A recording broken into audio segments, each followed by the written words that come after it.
అదేవిధంగా ఇందాక మన సోదరులు మిత్రులు చెప్పినట్టు కృష్ణరాజు గారు మాట్లాడుతున్నప్పుడు ఆయన గతంలో మాట్లాడినటువంటి మాటల్లో ఆయన బాడీ లాంగ్వేజ్ కానీ ఆయన వాయిస్ కానీ చాలా కమాండింగ్గా గాను చాలా ఇదిగా ఉండేది.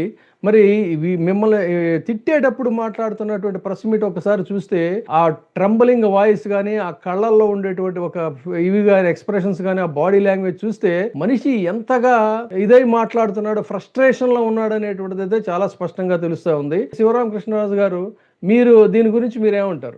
ఆయనలో చాలా ఫ్రస్ట్రేషన్ ఉంది. ఆ ఫ్రస్ట్రేషన్ ఏంటంటే తనకి సరైనటువంటి పదవి దక్కలేదని, తనకి సరైనటువంటి గుర్తింపు రాలేదని, అట్లాగే తన ఏదైతే బ్యాంక్ లావాదేవీలు ఉన్నాయో వీటిల్లో కొంతమంది వ్యక్తులు గాని, వ్యవస్థలు గాని, రాజకీయ నాయకులు గాని వెన్నుదన్నుగా నిలబడలేదన్న ఫ్రస్ట్రేషన్ ఆయన మాటల్లో కనబడుతుంది. ఎందుకు నిలబడతారు?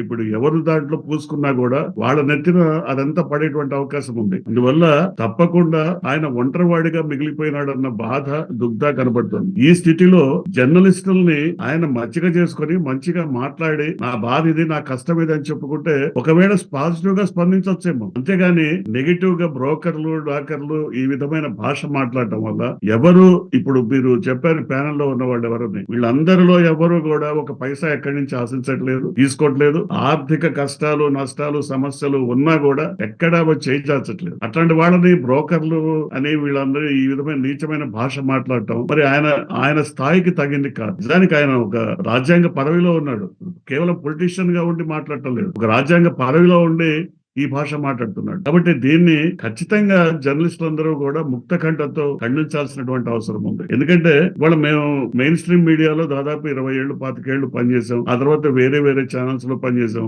నేను ప్రింట్ మీడియాలోను, ఎలక్ట్రానిక్ మీడియా రెండింటిలో పనిచేశాను. వీటన్నిటిలో నుంచి వచ్చాం. అనేక వ్యాసాలు కూడా రాసాం, అనేక వ్యాసాలు చెప్పాం, నాయకుల పైన ఎన్నో విమర్శలు చేశాం. కానీ వాళ్ళు ఎప్పుడు కూడా ఈ రకమైన భాష ఉపయోగించలేదు. ఎప్పుడైనా ఫోన్ చేసి ఏంటి బ్రదర్ ఈ విధంగా మీరు రాశారు, ఇది కరెక్ట్ కాదు, నా వాయిస్ కూడా తీసుకుని ఉంటే బాగుండేది, లేకపోతే నా అభిప్రాయం కూడా తెలుసుకుని ఉంటే బాగుండేది అన్న వాళ్లే ఉన్నారు. కానీ ఈ విధంగా దిగజారి మాట్లాడిన వాళ్ళు లేరు. కేవలం ఇదంతా కూడా నాకు తెలిసి 95లో 1995లో ప్రభుత్వం మారిన తర్వాత జర్నలిజం విలువలే పడిపోతూ వచ్చాయి. అమ్ముడుపోయిన జర్నలిజం కనపడుతూ వచ్చింది. పూర్తిగా మీరు చెప్పినట్టు ఏదో విద్యుత్ ప్లాంట్ల కోసమో, స్టూడియోల కోసమో, లేకపోతే పత్రికలో లేకపోతే వాటిని కొనుక్కోవడం కోసమో జర్నలిజం విలువల్ని తాకట్టు పెట్టినటువంటి వాళ్ళ వల్ల ఈ స్థాయిలో ఇవాళ మాట్లాడగలుగుతున్నారు. కానీ మీరు చెప్పినట్టు దశాబ్దాల కాలం నుంచి 3-4 దశాబ్దాల కాలం నుంచి ఈ రంగంలో ఉన్న ఎక్కడ ఎవరి దగ్గర ఒక చిన్న సింగిల్ ఎంపీ తీసుకున్నటువంటి వాళ్ళందరూ కూడా నిబద్ధతతో నిలబడ్డారు, నిజాయితీగా మాట్లాడుతున్నారు. ఆ గొంతులు ఎప్పుడు కూడా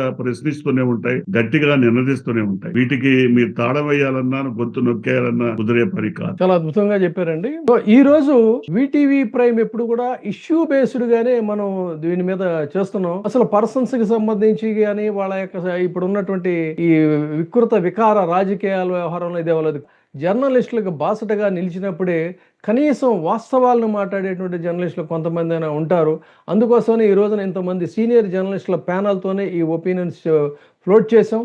దీని మీద కృష్ణరాజు గారు కూడా కనీసం అంటే RRR కృష్ణరాజు గారు అంటారేమో, ఆయన డిప్యూటీ స్పీకరు, ఆయన ఒకసారి తన యొక్క వ్యాఖ్యల్ని ఆత్మ పరిశీలన చేసుకుని పునరాలోచించుకుని రాజకీయాల్లో ఒక హోందాతనానికి గౌరవాన్ని తీసుకొచ్చి ఉంటే బాగుంటుంది. ఎవరైనా కూడా టంగ్ స్లిప్ అవ్వచ్చు, తప్పేం కాదు. బట్ ఏంటంటే దాన్ని రెక్టిఫై అవడంలోనే మన హోందాతనం బయటపడుతుందని ఆశిస్తూ అభిలషిస్తూ థ్యాంక్ యూ. ఈ ప్యానల్లో పాల్గొన్నటువంటి మీ అందరికీ కూడా కృతజ్ఞతలు తెలియజేస్తున్నాను. See you again. ఇప్పుడే సబ్స్క్రైబ్ చేయండి, లైక్ చేయండి, షేర్ చేయండి. VTV ప్రైమ్, మీ ఉత్తమాభిరుచుల సమ్మేళనం.